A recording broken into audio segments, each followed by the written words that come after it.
ನಮಸ್ಕಾರ ಎಲ್ಲ ನನ್ನ ಕರ್ನಾಟಕ ಹೋಟೆಲ್ ಕಾರ್ಮಿಕ ಬಾಂಧವರಿಗೆ.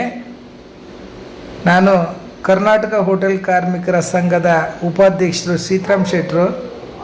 ಹಾಗೆ ಇವತ್ತಿಯ ಲೈವ್ಗೆ ಬಂದ ಕಾರಣ ಏನಂತೇಳಿ ಹೇಳಿದ್ರೆ, ವರ್ಷಂಪ್ರತಿ ನಮ್ಮ ಕರ್ನಾಟಕ ಹೋಟೆಲ್ ಕಾರ್ಮಿಕರ ಸಂಘದಿಂದ ವಿದ್ಯಾರ್ಥಿ ಪ್ರೋತ್ಸಾಹ ಧನ ಅಂತ ನೀಡ್ತಾ ಇದ್ದೀವಿ.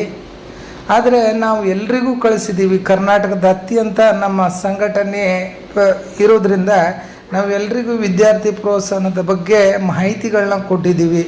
ಆದರೆ ಈಗ ನಮಗೆ ಒಂದು 100 ಫಾರ್ಮ್ ಅವ್ರಿಗೆ ಬಂದಿದೆ. ಆದರೆ ಬೇಸರದ ಸಂಗತಿ ಅಂದರೆ ಅದರಲ್ಲಿ ಒಂದು 50 ಫಾರ್ಮು ರಿಜೆಕ್ಟ್ ಆಗಿದೆ. ಯಾಕಾಗಿದೆ ಅಂತೇಳಿ ಹೇಳಿದ್ರೆ, ಅವರಲ್ಲಿ ನಮ್ಮ ಸಂಘಟನೆಯ ಒಂದು ಸದಸ್ಯತ್ವ ಐ ಡಿ ಇಲ್ಲ. ಮೊದಲೇ ನಾವು ಘೋಷಣೆ ಮಾಡಿದಾಗೆ ಎಲ್ಲರಲ್ಲಿ ಹೇಳಿದ್ದೀವಿ, ನಮ್ಮ ಸದಸ್ಯತ್ವನ ನೀವು ಕಡ್ಡಾಯ ಮಾಡ್ಕೊಳ್ಳಿ ಅಂತ.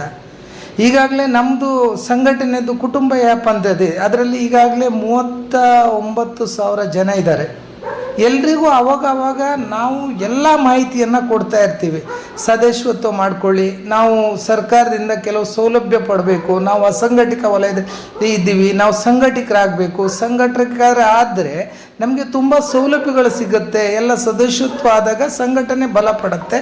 ಹಾಗೆ ಮುಂದೆ ನಾವು ಸರ್ಕಾರಕ್ಕೆ ದೃಢವಾಗಿ ನಾವು ವಿಷಯಗಳನ್ನ ಅವರಿಗೆ ಹೇಳಲಿಕ್ಕೆ ಆಗತ್ತೆ ಅಂತ ಹೇಳಿದ್ದೀವಿ. ಆದರೆ ಕಾರ್ಮಿಕರು ಯಾವುದೂ ಗೋಚರಕ್ಕೂ ಹೋಗೋದಿಲ್ಲ.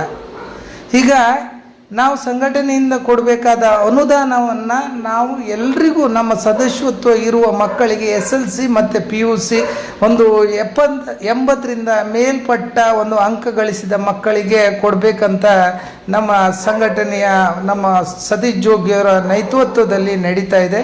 ಹಾಗೆ ಅದೀಗ ಮುಂದಿನ ತಿಂಗಳಲ್ಲಿ ನಾವು ಎಲ್ರಿಗೂ ಕೊಡ್ತಾ ಇದ್ದೀವಿ. ಅದು ಮಂಗಳೂರಲ್ಲಿ ಮಾಡುವ ಒಂದು ಇದಿದೆ.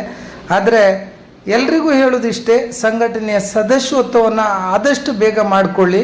ನಮ್ಮ ಸರ್ಕಾರದಿಂದ ಸಿಗುವ ಸವಲತ್ತಿಗಿಂತ ಸಂಘಟನೆಯಿಂದ ಆಗುವ ಒಂದು ಇದು ಒಳ್ಳೆದಿರುತ್ತೆ. ಯಾಕಂತ ಹೇಳಿದ್ರೆ, ಒಂದು ಹಣದ ವಿಚಾರ, ಸಂಬಳದ ವಿಚಾರ ಆಗಿರ್ಬೋದು, ಮಾಲೀಕ ಸವಲತ್ತಿಂದ ನೀವು ಇದ್ದರೆ ಅಲ್ಲಿ ನಿಮಗೆ ಸಂಬಳ ಕೂಡ ಕೊಡಿಸುವ ಕೆಲಸ ಸಂಘಟನೆ ಮಾಡುತ್ತೆ. ಹಾಗೆ ಇನ್ನೂ ಅನುಕೂಲಕರವಾದ ಅನೇಕ ಕೆಲಸಗಳಿಗೆ ಸಂಘಟನೆ ನಿಮ್ಮ ಜೊತೆ ಇರುತ್ತೆ. ಮೊದಲಿಂದಾಗಿ ಎಲ್ಲರೂ ಸದಸ್ಯತ್ವ ಮಾಡ್ಕೊಳ್ಳಿ. ಕರ್ನಾಟಕ ಹೋಟೆಲ್ ಕಾರ್ಮಿಕರ ಸಂಘ. ಹಾಗೆ ಎಲ್ರಿಗೂ ವಂದನೆಗಳನ್ನ ತಿಳಿಸ್ತಾ ಇದ್ದೀನಿ. ನಮಸ್ಕಾರ.